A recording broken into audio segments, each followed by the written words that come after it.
What's going on, everybody? Football Rob here, breaking down the Minnesota Timberwolves snapping a 3-game losing skid. Went into Phoenix and defeated the Suns 98-85. And I'm just laughing because, first of all, I mean, these arena names, they get stupider and stupider as the season goes along. This game was at Talking Stick Resort Arena.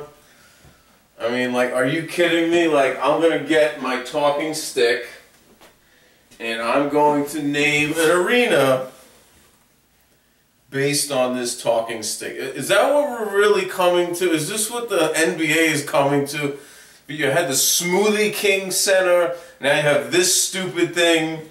You know, I don't even know what to say. And then secondly, before I even get into the game, if you did watch this game, Minnesota versus Phoenix, on a Friday night, if this is the best form of entertainment you could find on a Friday night, you have problems. You have like no life whatsoever. Do not pass go. Do not collect $200. You have to seriously reevaluate everything that you're doing that led you to this bad situation. It's like, why would you be watching this game? Two bad teams on a Friday night. You can't find anything else to do. But that's what I did. And, you know, as I look at the game as a whole, I'd say that it was a very sloppy game from start to finish. There were plenty of turnovers, and you know, the one big play. This is a big play in the game. It was very exciting to see it live. Zach LaVine with this monster dunk. I mean, it was the dunk of the season.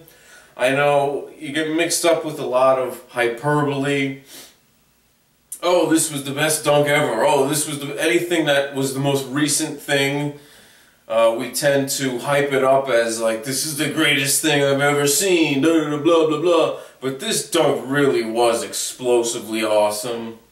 And I don't think you're going to see a better dunk all season long than this dunk by LaVine on Alex Len. That was just ferocious.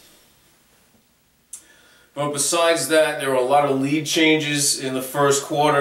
There were 4 lead changes, 3 ties in the first quarter. And these two teams very young, very turnover prone, and it was an exciting first half. I'd say it was an exciting first half. Phoenix eventually took the lead at halftime 52-47. And I noticed that Phoenix really closed out the first half very well. They hit a 3-point shot. Ricky Rubio had a silly foul that got them to the foul line. Phoenix did, and you know, that's the whole thing with these young teams. They don't close quarters well.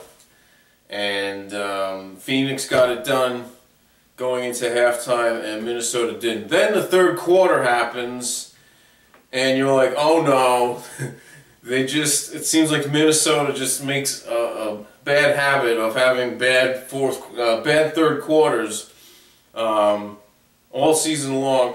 23-20, Phoenix outscored Minnesota in the third quarter, so it wasn't a horrible catastrophe like we're used to seeing, but they still did get outscored, and they were down by as many as 13.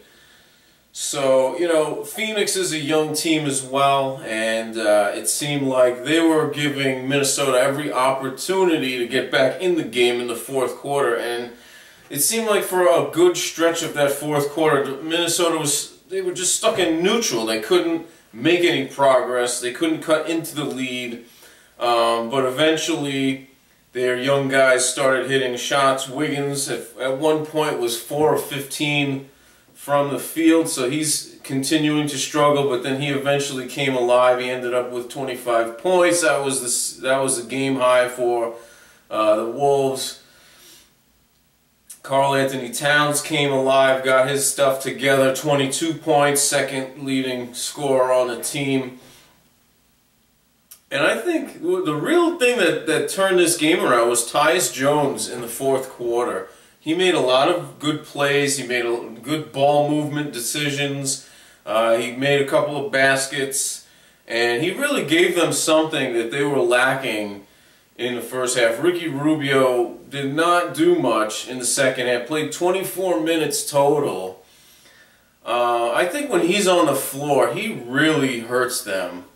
Defensively, especially, he just leaves plenty to be desired, in my opinion. Not a big fan of Rubio's game, and I could see why Coach Thibodeau gave the major point guard minutes to Tyus Jones in that fourth quarter. So, you know, then eventually the Wolves pulled it out, and that stops their three-game skid. And you know, I think that going forward, you're going to see this. You're going to see this lineup, this Tyus Jones-led team.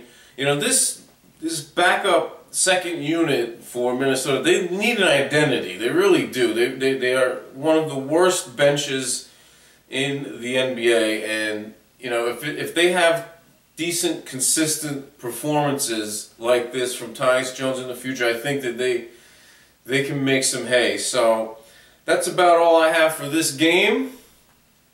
Tomorrow they will be facing the Golden State Warriors, and I guarantee you, if they turn the ball over as much as they did tonight against Golden State, they're not going to win. So they have to clean this up. It's good that they got their act together in the third quarter. It's good that they, you know, they showed some heart, and they overcame a 13-point deficit in the second half to win the game, but it's still very sloppy. It's still a lot of work in progress. Andrew Wiggins needs to be more consistent with his jump shot. He continues to struggle the last 4 games. Hasn't been his high water mark for the season,